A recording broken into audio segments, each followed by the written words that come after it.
birthday to you. Happy birthday to Cécile. Birthday to you.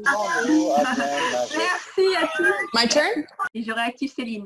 Alors, on va démarrer tout de suite. Yes. Donc, l'idée, c'était de vous partager des clés en cette période un petit peu compliquée de confinement. Vous savez, on est tous plus ou moins en confinement dans le monde. Peut-être que vous êtes dans un endroit où il n'y a pas de confinement, ou peut-être juste un couvre-feu. Enfin, on est tous dans une période un peu challengeante, un peu compliquée. Et donc, ça demande de trouver des ressources pour s'adapter. Et c'est pour ça que j'ai eu cette idée spontanée il y a 48 heures de parler des sujets qui vous touchent, à savoir la relation à soi, comment on gère cette période un peu compliquée au niveau émotionnel, interne, comment on gère notre couple, comment on gère nos enfants, la relation avec nos enfants. Et j'ai eu envie d'inviter des amis qui sont experts sur ce sujet-là. C'est pour ça que Céline est avec nous. Céline qui est, si vous ne la connaissez pas encore, organisatrice du Sommet de la Réussite, qui est experte en développement personnel, avec qui on a fait pas mal d'événements en fait. Et du coup, Céline, ce que j'avais envie qu'elle vous partage, c'est un petit peu son parcours, comment elle est arrivée à créer ce qu'elle fait aujourd'hui et surtout à travailler sur elle, comment elle est arrivée à travailler sur elle et surtout quelles sont les clés principales qu'elle a, quels enseignements, quelles clés principales elle active aujourd'hui pour vivre au mieux cette période de confinement, parce que Céline, tu es comme tout le monde, tu es chez toi, dans la région de Montpellier, avec tes enfants. Et là, je ne les ai pas, mais ils vont arriver tout à l'heure. Ouais. Ils reviennent tout à l'heure parce qu'ils sont à moitié chez leur père et à moitié chez moi, du coup. C'est ça. Donc, mais je vais les récupérer là. Ok. Alors déjà, Céline, est-ce que tu peux nous partager comment toi, tu en es venue à travailler sur toi et à démarrer sur ton chemin de développement personnel? Oula, là, il va falloir que je sois synthétique. Synthétique. En fait, moi, depuis toute petite, je me pose des questions sur la vie. J'ai eu une enfance, on va dire, assez douloureuse, que j'ai vécue de façon douloureuse, en tout cas, où j'ai été, on va dire, j'ai pas vraiment vécu une partie de ma vie avec ma mère. C'est ma tante en Espagne qui s'est occupée de moi un certain nombre d'années, avec aussi ma grand-mère. Après, j'ai été chez mon oncle en Bretagne. Enfin, j'ai beaucoup bougé avant de me retrouver avec ma mère. Et puis après, je suis restée un certain nombre d'années avec elle. Mais en tout cas, j'ai eu une enfance assez douloureuse, que je me suis sentie abandonnée, rejetée. Et puis, il n'y avait pas que la relation avec ma mère qui a été complexe. Donc, j'ai eu pas mal on va dire, de questionnements très tôt sur ma condition, sur pourquoi je vivais tout ça. J'en ai beaucoup souffert et en fait, très tôt quand même, j'avais envie j'avais quand même, j'ai développé de la résilience en fait. Hein. J'ai été en pensionnat chez les bonnes sœurs, enfin bon. Ah oui. Et j'ai été pas mal, j'ai pas mal vécu l'éloignement en fait. Hein, des personnes qui m'étaient chères. Alors on me dit qu'il n'y a pas de son, quelqu'un, enfin je te laisse. Donc voilà, donc petite, je me suis posé beaucoup de questions parce que je vivais le rejet, l'abandon notamment. J'ai souffert d'un manque d'affection, de reconnaissance, enfin il y a plein de choses, ce genre de choses que beaucoup de personnes également ont vécu de façon différente. Donc voilà, et petit à petit, en grandissant, je me suis intéressée de plus en plus à la psychologie, à toutes les choses. Et jusqu'au jour où, enfin, mais bon, les psys, etc., je trouvais pas ça très efficace. J'avais envie vraiment de quelque chose qui allait vraiment me donner un boost. Et jusqu'au jour où j'ai découvert le développement personnel et le coaching. Et là, ça a été la révélation de ma vie. Parce que même si j'ai toujours été toujours eu quand même une nature, parce que même si j'ai vécu ça, en parallèle, heureusement, et c'est ce qui m'a permis de me construire, il y a aussi des personnes qui ont compté dans ma vie, qui ont participé à ma construction affective et personnelle, parce que sinon, je ne serais peut-être pas là, je serais dans un asile. Donc, j'ai cultivé de l'optimisme, de l'enthousiasme aussi, etc. Mais par contre, toujours m'en sortir de ce truc qui tournait dans ma tête. J'ai développé. Il y a un écho là pour moi, Cécile. Ouais, je sais, mais je sais pas. J'arrive pas à le défaire. Le développement personnel. Donc c'était en 2007. J'étais enceinte de ma fille d'ailleurs. Et mais ça a été une petite mise en bouche, je dirais, avec un premier stage. Mais vraiment, la grande révélation, ça a été en 2011, quand j'ai fait le séminaire d'Anthony Robbins, l'UPW, qui est le plus grand séminaire de développement personnel au monde. Ouais. On va dire par le plus grand gourou dans le sens positif du développement personnel.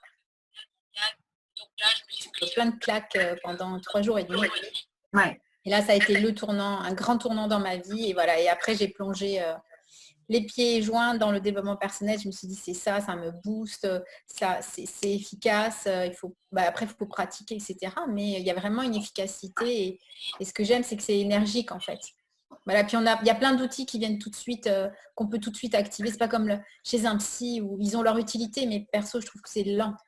C'était quoi l'enseignement, s'il y en avait un gros enseignement que tu as tiré en commençant ce chemin, justement? L'un des premiers enseignements, tu veux dire à l'UPW, au séminaire ou... Oui, sur ton chemin de développement personnel et en résonance avec ce qui se passe aujourd'hui, c'était quoi l'enseignement? Est-ce que tu as changé ta vision des choses sur la vie? Est-ce que tu as changé... J'avais toujours eu envie de me lancer, d'être indépendante et sans jamais oser le faire, alors qu'en termes de compétences, j'étais sûre de pouvoir le faire, mais j'avais beaucoup de peur, de croyances limitantes. J'avais aussi la croyance que je pourrais faire ça qu'avec quelqu'un en binôme. Ouais. Et je ne me sentais pas de me lancer toute seule. Et en fait, à l'UPW, justement, je suis arrivée avec cette problématique dans la tête. Et je faisais un travail qui était sympa, mais qui ne me faisait pas du tout vibrer. Et j'ai entendu la phrase, si tu n'as pas de projet, c'est que tu es dans le projet de quelqu'un d'autre. Ou c'est que tu es le projet de quelqu'un d'autre. Je ne sais plus comment je l'ai entendu, mais la vraie traduction, c'est que tu es dans le projet de quelqu'un d'autre, que tu contribues au projet de quelqu'un d'autre. Et du coup, ça m'a mis une grosse claque. Parce que je me suis dit, oui, en fait, moi, je contribue au projet de mon patron pour qui j'ai pas vraiment j'ai pas de vibration, etc. Et pendant ce temps-là, le temps passe et moi, toutes mes aspirations, finalement, je les mets de côté.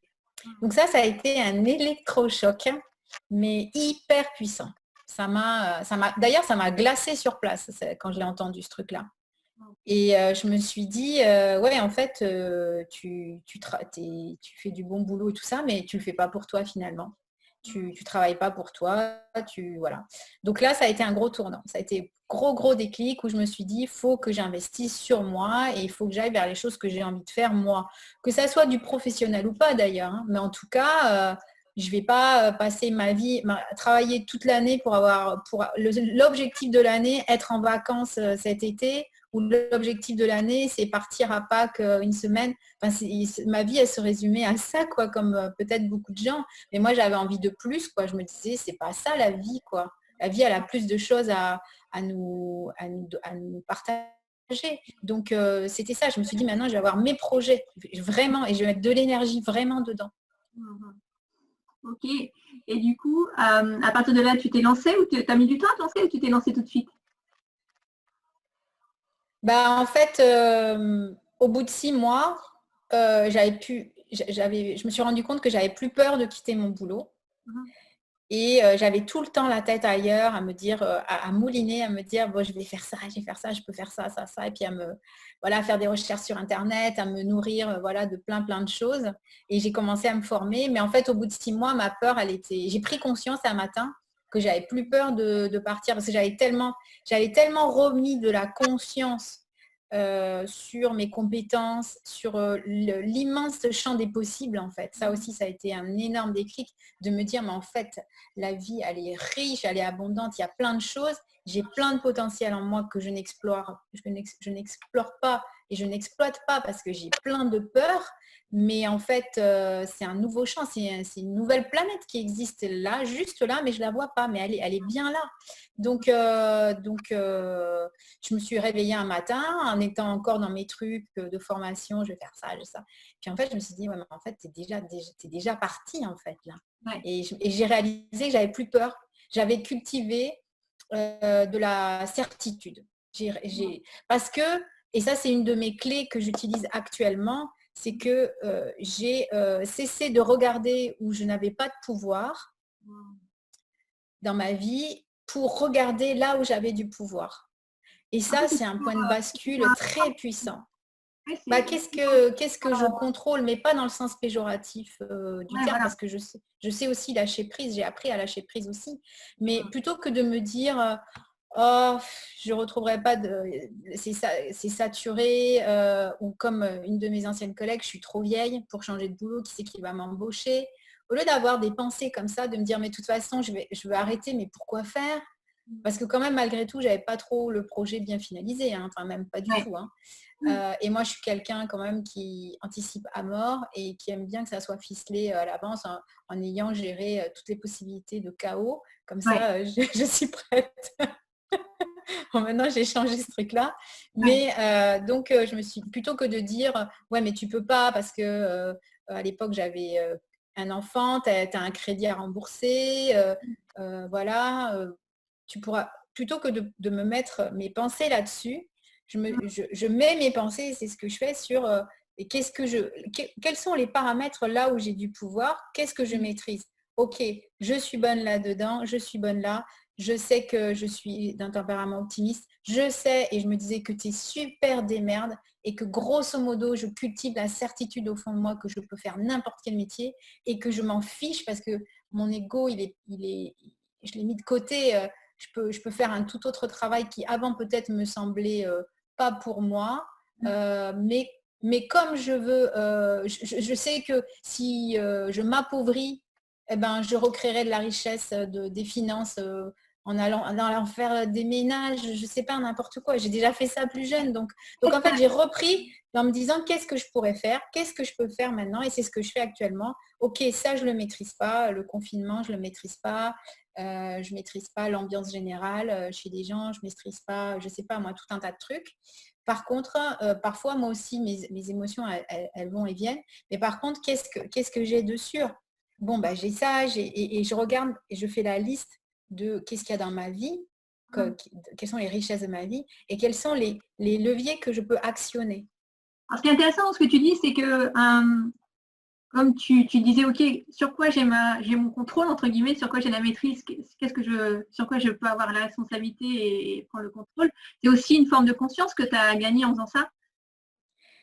Oui, alors ça cultive énormément la confiance en soi de faire ça. Parce qu'on change en fait, notre angle de vue, il est comme ça. Hein. L'idéal, c'est d'avoir un 360, hein, en voyant autant de chaos que d'ordre, que de bien, que de mal, etc. Et d'être vraiment capable d'équilibrer en permanence tout ce qui se passe. Hein. Mais ça, moi, ça m'a demandé du travail d'arriver à cette zone-là, mais j'y arrive. Mais la première étape, c'était de passer de ça à un autre champ de vision, en fait. Hein. D'arrêter de ruminer des pensées négatives ou limitantes. Je n'étais pas forcément quelqu'un de négatif, j'ai jamais été négatif. Mais je pouvais ruminer des trucs longtemps, beaucoup, et que ça me prenait beaucoup d'espace. Et d'ailleurs, ça, c'est un signe. Quand on a des pensées qui prennent de la place et du temps, donc c'est temps, énergie, pensée, et normalement argent aussi, quand ça veut dire qu'il faut le prendre en charge. C'est-à-dire il faut avoir des actions là-dessus parce que sinon, ça va influer sur notre énergie et on va avoir une énergie descendante. Et par rapport à ça aussi, c'est une des clés que je m'étais notée de vous partager. Ce qui est important pour moi dans ces moments-là, et ce que je fais, c'est que je crée de la clarté. Parce que reprendre du pouvoir sur les choses que je peux maîtriser, sur lesquelles je peux actionner, c'est aussi recréer de la clarté. Parce que souvent, quand on est dans nos pensées limitantes, stressantes, etc., on a notre champ de vision qui se rétrécit comme ça, en fait. Hein. Et ça commence à devenir un brouillard. Et même parfois, je disais hier ça dans un webinaire, même parfois, on ne sait même plus pourquoi on est stressé, angoissé, qu'on n'a pas le moral et qu'on a peur de ceci, de ce qui va se passer dans un mois, qu'on ne sait pas, on ne sait plus, parce qu'il y a plein d'émotions qui sont mixées, ça crée une chimie dans notre corps. Et donc, il faut recréer moi, je recrée de la clarté. Alors, comment tu recrées parce que tu as parlé de focus, en gros, tu as changé de... Ouais, je change de focus. Donc, je regarde là où j'ai du pouvoir et qu'est-ce qui est aussi stable, linéaire et bon dans ma vie. Ça peut être la santé de mes enfants, ça peut être ma santé, ça peut être voilà, suivant le domaine de vie qui me challenge aussi, je vais chercher mes zones de pouvoir là-dedans. Qu'est-ce que je peux aussi influencer? C'est ça aussi, reprendre le pouvoir et pas le déléguer à mes pensées négatives. Alors, et ça aussi, c'est éviter de trop cultiver forcément les mauvaises nouvelles, etc. Ça fait partie de ça, hein, reprendre son pouvoir. Reprendre son pouvoir, c'est aussi éteindre la radio ou la télé, si c'est ça. Si on se rend compte qu'on a une forme d'addiction ou qu'on est un peu tout le temps accroché actuellement à BFM TV, par exemple. Je diabolise pas les médias, mais bon, moi, j'ai plus de télé, mais c'est juste remettre de la conscience que ça, en fait, je lui délègue mon pouvoir, peut-être. Donc, je vais l'éteindre. Je vais changer de on a tellement de sources d'informations qu'au final, moi, je n'écoute pas du tout les infos et je suis au courant de tout ce qui se passe. Oui, bah oui, on a tout le temps le feedback. Juste par l'écoute de mes voisins ou autres. Donc vraiment, et ça ne sert à rien, effectivement, d'entretenir quelque chose dans le sujet. Alors, il y a des questions dans le chat et je vais te les poser au fur et à mesure parce que du coup, ça peut être intéressant pour rebondir par rapport à ce que tu as dit. Par exemple, il y a Yolande qui dit comment découvrir ses compétences, parce que toi, tu as changé, en fait, tu t'es appuyé sur tes forces que tu avais et ça, tu les as identifiées, j'imagine, parce que tu as fait... Oui. Alors là, c'est sûr qu'il ne faut pas être modeste avec soi-même. Moi, je trouve que parfois, la modestie, ça n'a pas de sens. Ça, c'est vraiment un truc... je pense que ce n'est pas à notre service d'être trop modeste. Il faut savoir reconnaître sa valeur. Ça nous permet aussi de reprendre confiance en nous et de mettre de la valeur sur nous. Si on sait ce qu'on sait faire. Ça, parce qu'on peut aussi parfois avoir une quête de reconnaissance de l'autre. Donc, on minimise nos forces pour que l'extérieur nous dise « mais non, t'es top ». Donc, il faut être responsable et pas être modeste avec soi-même et prendre les trucs, mais dans tous les domaines de vie, comme un espèce de bilan de compétences, mais envers soi-même. Ça, je l'ai vraiment fait. J'ai dit, bon, je parle espagnol, je me démerde bien en anglais. Enfin, j'ai commencé à lister des trucs très pratico-pratiques, c'est-à-dire très mental, en fait. Hein. Et puis après, j'ai regardé mes compétences, mes aptitudes ou mes traits de caractère. Je suis plutôt optimiste, je suis plutôt ceci, je suis plutôt cela, etc. Et j'ai aussi envoyé un truc à mes amis. J'ai sélectionné certains amis, je leur avais fait un mail et je leur avais demandé, donc ça c'était à l'époque, je leur avais posé des questions. Pourquoi tu me ferais confiance? Qu'est-ce que tu me délèguerais? Dans quoi tu trouves que je suis compétente? Quels conseils tu viendrais chercher chez moi? Voilà, c'est des questions de cet ordre-là. Et c'est étonnant. Alors, j'ai envoyé ça sans attente de retour. Hein, je mettais les gens à l'aise en disant si vous n'avez pas le temps, etc. Mais bon, voilà, ça me ferait plaisir que. J'ai reçu des réponses que je n'attendais pas. Donc, c'est aussi comment on est perçu dans la projection des autres. Et après, j'ai mis de la valeur sur le fait de me former. Clairement. Se former, ça pour moi, c'est la clé pour changer sa vie. Quoi. Aujourd'hui, on peut se former depuis chez soi sur n'importe quoi dans le monde, mais c'est fabuleux. Ouais, ça c'est. Et alors, ça augmente énormément la confiance en soi aussi, la clarté, la détermination. Donc, et après, il y a d'autres choses aussi que je fais. Je ne sais plus c'était quoi ta question. Et par rapport aux compétences. Ah oui, par rapport aux compétences, je les ai développées. Déjà, j'ai fait un état des lieux en étant honnête vis-à-vis de moi-même et je me suis formée. Voilà. Et là, ce qui peut être sympa, évidemment, c'est de suivre sa curiosité naturelle et ses envies naturelles pour commencer. Et si on ne sait pas Mais ça, c'est vraiment, que ce soit du dev perso ou une compétence professionnelle, vraiment, vraiment, à tout âge, hein, toute la vie. Hein. Et ce que j'allais dire, c'est que quand on ne sait pas trop, on peut s'appuyer aussi sur ce qu'on aime faire, au-delà, parce que souvent, ce qu'on aime faire, c'est ce dans quoi on est bon. donc, ça peut être une des premières pistes quand on part vraiment de zéro et qu'on se dit, j'ai pas de compétences ou autre, ben, on a forcément des compétences dans ce qu'on aime faire en général. Oui, on a forcément des compétences et on peut dire qu'on a forcément quelques petites compétences et traits de caractère qui nous sont spécifiques et qu'on ne va pas retrouver, on va pas retrouver la même alchimie chez quelqu'un d'autre. Donc voilà. ça, c'est notre super pouvoir et il faut tâcher de mettre, mettre de la valeur dessus et se le reconnaître à soi-même en toute tranquillité. Hein. Je veux dire, il y a tellement à gagner à faire ça. Donc, une question qui vient sur la place du mentor dans la réalisation des projets en général, pas du projet. La place du mentor. La place du mentor dans le projet. Dans la réalisation du projet, en fait. Donc, quelle place elle occupe? Est-ce que c'est important d'avoir des mentors? Moi, j'en ai un qui est là, qui est affiché. Cool. Je vais vous la montrer, tu vas aimer. Elle est là. C'est qui ton mentor? Je vois pas bien. C'est Amma. Amma, ouais. Alors, j'en ai plusieurs, hein, mais elle, voilà, c'est elle qui veille sur moi parce qu'elle dégage pour moi, hein, c'est ce que je lui attribue, sérénité et puissance à la fois. Et lâcher prise et voilà, toutes les choses que j'ai envie de cultiver, de développer dans ma vie. Cool parce que ce que tu dis, en général, quand on reconnaît des qualités chez les autres, c'est qu'on les a en soi, en fait. Oui, parce que sinon, je suis d'accord, sinon on n'aurait pas l'œil pour les voir, en fait. On n'aurait pas le cœur pour les ressentir et l'œil pour les voir. Donc, les mentors, c'est important, ouais. C'est important, on peut faire plein de choses en pensant aux mentors, en ayant des mentors. On peut incarner le mentor des fois en se disant, bah justement, Amma, elle ferait quoi là en ce moment, à ma place, avec les challenges que j'ai? Ou des fois, Tony Robbins, il ferait quoi? Enfin, voilà, ou même des mentors de sa famille. Cette personne-là, elle ferait quoi face à ça? Et s'accaparer comme ça un peu l'énergie de cette personne. On a des mentors à tous les niveaux. On peut avoir un mentor pour un trait de caractère parce qu'elle, elle est tenace. Elle a tout le temps de l'humour. Elle arrive toujours à défaire les conflits. Enfin, je dis elle ou lui. Et on peut simplement s'approprier le mentor du trait de caractère à ce moment-là en disant, mais est-ce que cette personne, qu'est-ce qu'elle ferait elle? Qu'est-ce qu'il ferait lui dans cette situation? Ça, j'aime bien aussi faire ça. Ouais, ok, cool.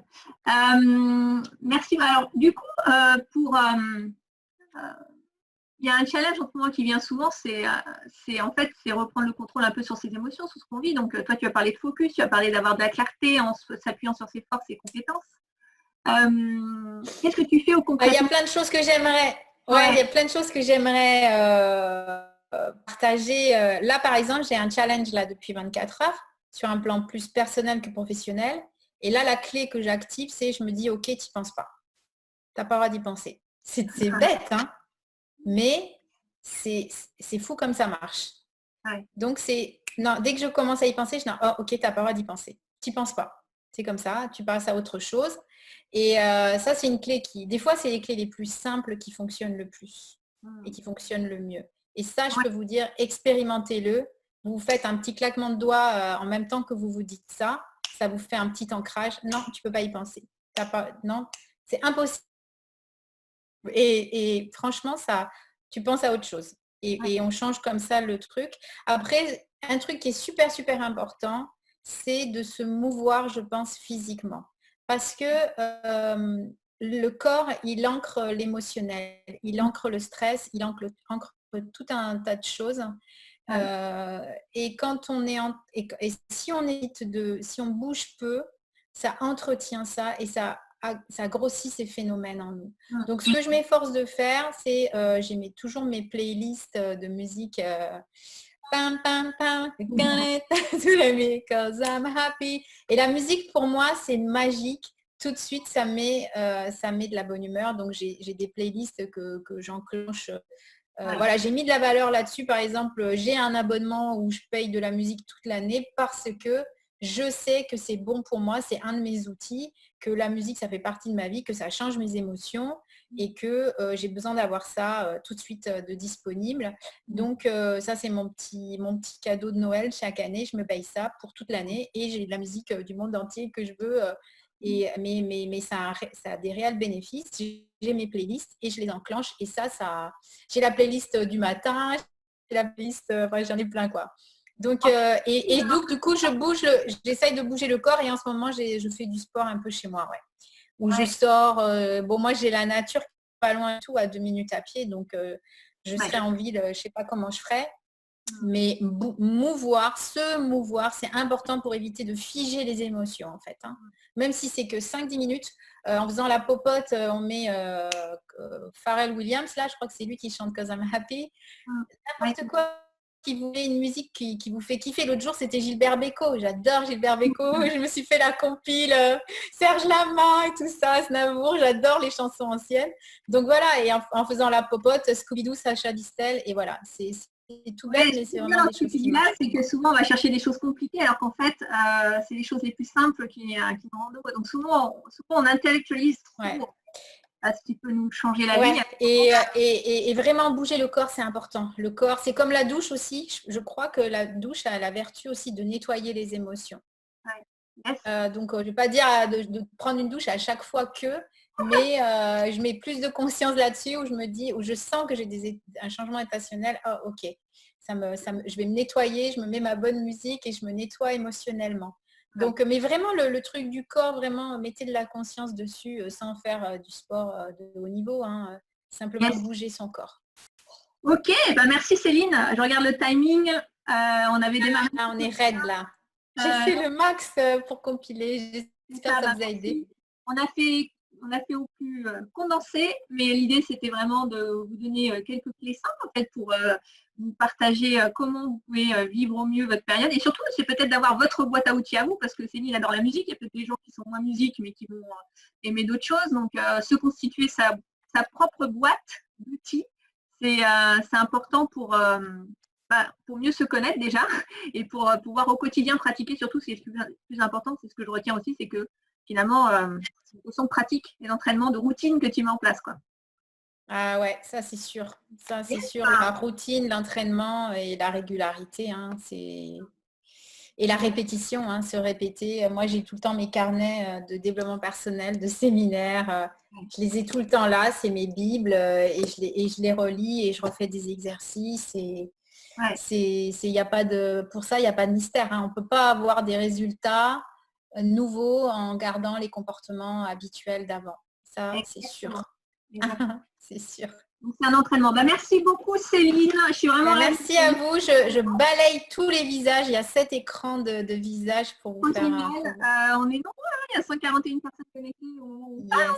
Et il y a aussi du monde sur Insta.